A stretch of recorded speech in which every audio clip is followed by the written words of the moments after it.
Hello everyone and welcome once again to Brandeo Collection. Today we're excited to bring you another figure unboxing and review here on our channel, and this time we are talking about the brand new released Spider-Man figure, the CMS 15. This is part of Hot Toys comic book version series, and this specific figure is a very limited figure across worldwide, with only 2,000 pieces being distributed across the entire world. So what we're going to do is we're going to jump in and we're going to take a look at this figure, what it comes with, and give you some of my personal thoughts about the figure and everything that is involved with it. Now, before we jump into things, if you haven't already, please like this video, subscribe to our channel, hit that bell notification to be notified when we post new videos. We always have exciting content here in pop culture collecting.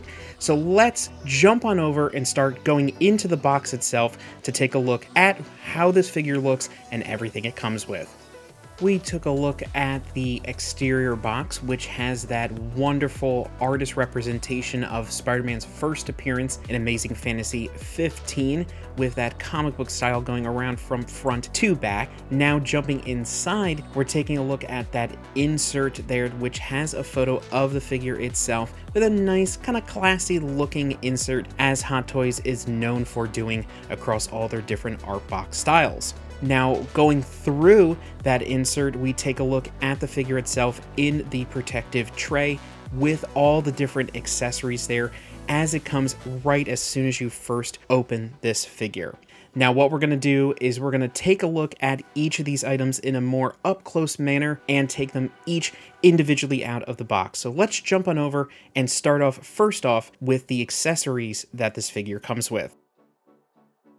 Now, starting off with the accessories that the figure comes with, and the great thing about this figure, first off, is how many accessories it comes with. It is really packed with lots of different items that you could use for lots of different display options. Now, first off, starting on the left side, we're going to take a look at those webs that the Spider-Man figure comes with. A lot of these webs are very common for most of the 1/6 scale Spider-Man figures that Hot Toys has made. The biggest difference with this figure compared to, let's say, the MCU Spider-Man figures is that these webs are painted with kind of a brighter white color, whereas those live action figures have a more translucent type of plastic being used here. Now, I'm sure it's the same plastic, just with a brighter white paint put over it, but I think it really makes it stand out and leans more towards that comic book style.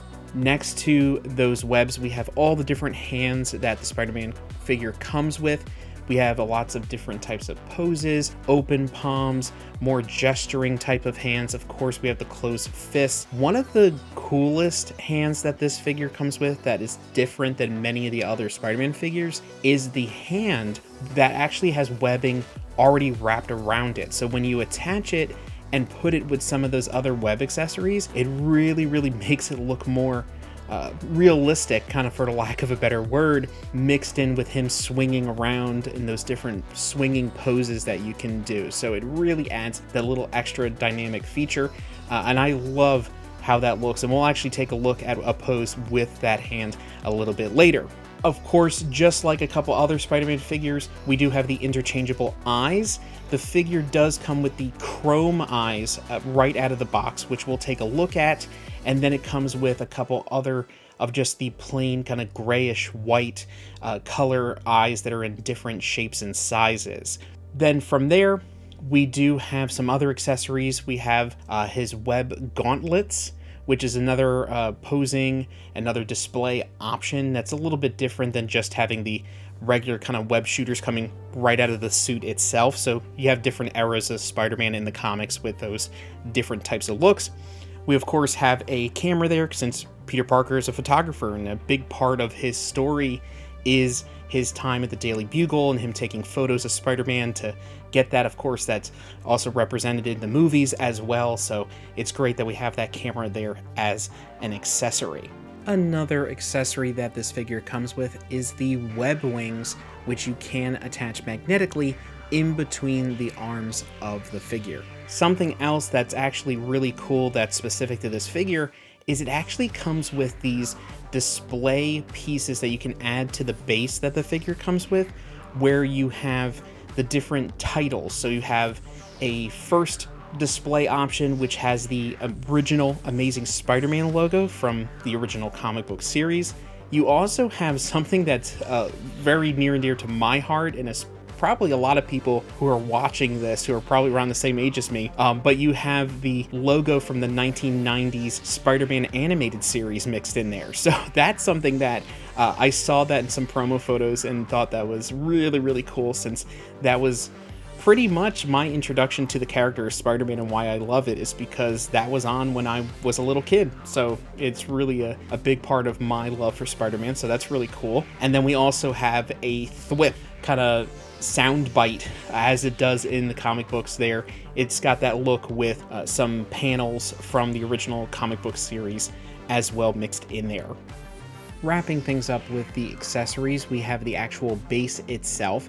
This base is a little different than a lot of these other Spider-Man figures that we've gotten so far, in that it comes with its own kind of diorama that you can build and put together with the primary base. So we have the traditional kind of hexagon base that we've been used to from Hot Toys over the last few years. There are a lot of different types of figures with your flight stand, so you can get those more dynamic poses in the air and fighting and so forth. So you have that. Then on top of that, you have this force perspective city that you can attach to the bottom of the base. Now, it's not something that just gets kind of permanently attached or snaps in. It's just you sit the base itself on top of this stand, which is made of kind of a thinner plastic, but I think it looks pretty cool. I think it adds a little more dynamic, adds once again to that comic book style that they're going for. And one of the cool things they add here as well is a little kind of force perspective version of the Green Goblin on his glider. So it's a very small version of the Green Goblin that comes with his own kind of adjustable stand that can attach to the flight pole itself. It is a fairly nicely detailed figure for being so small, and just something that's meant to be in the far background in the scheme of the scale that they're going for, but it's a nice little touch, once again, to add to that diorama option, depending on how you want to display this figure. Now, those signs that I showed you earlier, the ones with the logos and the thrip sign, those you actually can attach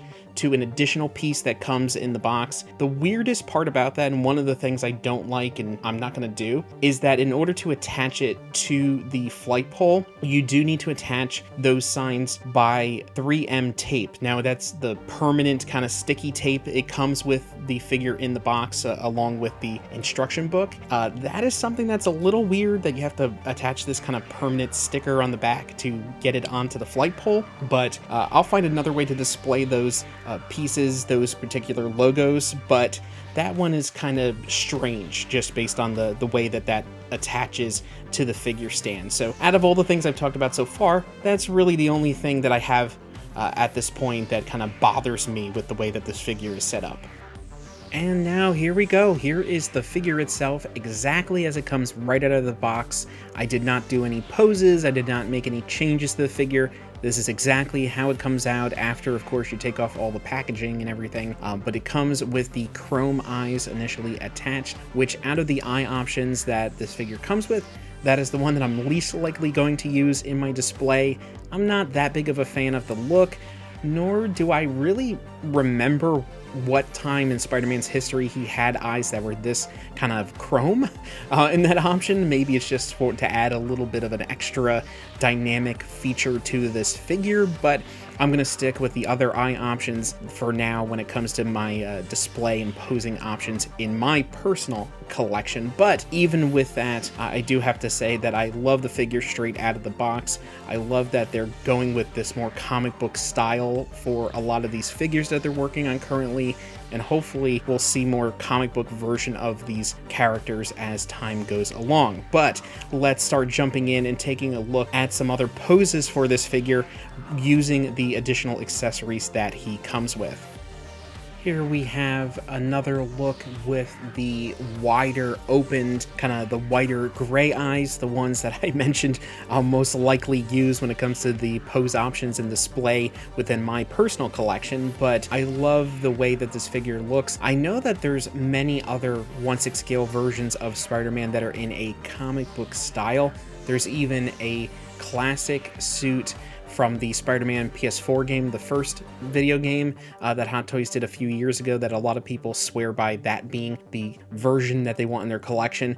We also have the red and blue suit from the end of No Way Home that is coming out probably sometime in 2024, so we'll see how that looks. But I really, really love having a comic book version since, as I've mentioned in previous videos, I collect Spider-Man comic books. I am collecting all the way back to Amazing Fantasy 15, which hopefully I have in my collection one day, but I do have all the way back to number 5 of the original Spider-Man run from Amazing Spider-Man. So I wanted to have a comic book version of this character to go along with my personal comic book collection.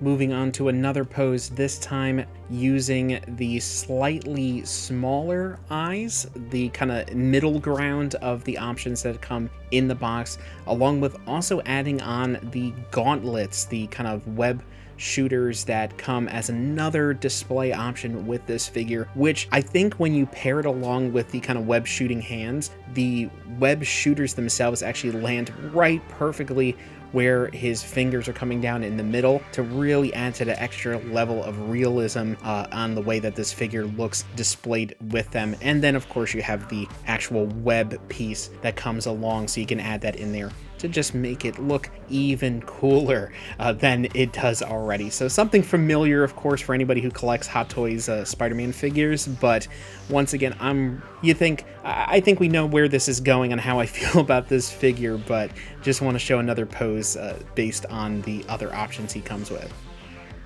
Here we have a dynamic pose utilizing that flight stand that the figure comes with. We have him leaping into the air with his camera, taking a great shot that he's later going to try to sell to J. Jonah Jameson. Just something that looks really, really great there. And then we have in use another piece of the web accessory, this time the one that actually goes along with that hand that has the web wrapped around it. As I mentioned earlier, that particular piece has come with other Spider-Man figures, but we haven't gotten the hand that actually has the webbing already wrapped around it look, which adds such an extra layer to making this look even more like what we traditionally think of when we're thinking of Spider-Man swinging through New York City, whether that be in the movies, the comic books, the video games. This just adds that extra layer of being closer and closer to a wonderful representation of this character. Another piece of accessory that the figure comes with is actually his web wings. Now these web wings attach magnetically underneath his arms and on his sides in between his arms. It's, for me at least, a little difficult to sit them in the right spot to make sure that they attach to the magnets. The magnets are pretty strong, but you do need to find that right angle so that when you're moving the figure around, getting it into the spot you want for the pose, they don't just keep falling off like they did for me when I was trying to put this pose together. But once it is together, I think it does look great. This is not something I'm going to keep them in for long term just because the web wings look great, but it doesn't really add a lot for me personally. But it does give you that additional option if that is something and how you want him to look in your collection. Now on top of that, we also have the kind of smaller eyes, which is the last eye option that comes with the figure. This is the more kind of squinting, and it's also a little bit closer to the original Steve Ditko version of the drawing. So if you look at him from Amazing Fantasy 15 through that initial Ditko run up to around issue 38, 39 of The Amazing Spider-Man, he's got kind of the smaller white spots. So he's got a little bit more black and smaller eyes. So this particular eye set is a little bit closer to that initial run of Amazing Spider-Man, and also adds a little bit more of a different look depending on your combination of the eyes that you want to use. This pose is just a fun one. This is just me kind of recreating the cover of Amazing Spider-Man number 40 of Spider-Man versus the Green Goblin. Just a very iconic cover from the history of Spider-Man comic books, and I thought it would be fun to try to find a good, easy pose that can represent one of Spider-Man's all-time favorite comic book covers. And here we go, we have Spider-Man back with his chrome lenses on the actual display base itself with the Force Perspective City attached to it, and that Force Perspective Green Goblin attached to the base as well. So overall, you can kind of get my feelings on how I personally feel about this figure. I'm very happy that Hot Toys made it. As I mentioned earlier, there's only 2,000 of these that exist across the entire world. I was very happy to actually order this one directly from Hong Kong, and it came to me only 2-3 days after I ordered it. So it came all the way across the world to America, much faster than even if I purchased it from a shipper here within the United States. So happy to have this in the collection. There were only 400 pieces allowed at the time of when I ordered it. But now it is going to become available in very limited numbers across other countries. Other than taking a look at that, I just wanted to pull down one random Spider-Man figure to put next to it. We have the Spider-Man Homecoming tech suit, the Tom Holland from his first solo movie here. You can see there's a height difference, and that's about right depending on how you look at it, and especially with Tom Holland being represented there. He's a little bit smaller than what I think Spider-Man usually is, but I still think it's great to show the comparison between a live-action suit and this comic book representation. Overall, I think we ended 2023 in a great way, with this being the last 1/6 scale figure to come in for this year. I was very excited to have it. Like I mentioned earlier, got it really quickly by purchasing it directly from Pop Collectibles. I'm not sponsored by them in any way, but I just have to give them a shout out that they got this piece to me super fast, especially coming from one country to a completely different country. But I'm happy to have it. It will be displayed with the rest of my Spider-Man comic books that I have displayed in my collection. I have my graded Amazing Spider-Man comics there, so it will be displayed with that, and I'll be able to look at it there as it's all mixed together. I just want to thank everyone here for taking some time to watch our video, make it all the way through. If you made it this far, and if you enjoy our content, please remember to like this video, subscribe to our channel, hit that bell notification to be notified when we post brand new content. We do everything from 1/6 scale figures, autograph collecting, comic book collecting, and anything else you can think of that is pop culture related. Thank you so much for watching, and as always, keep on collecting.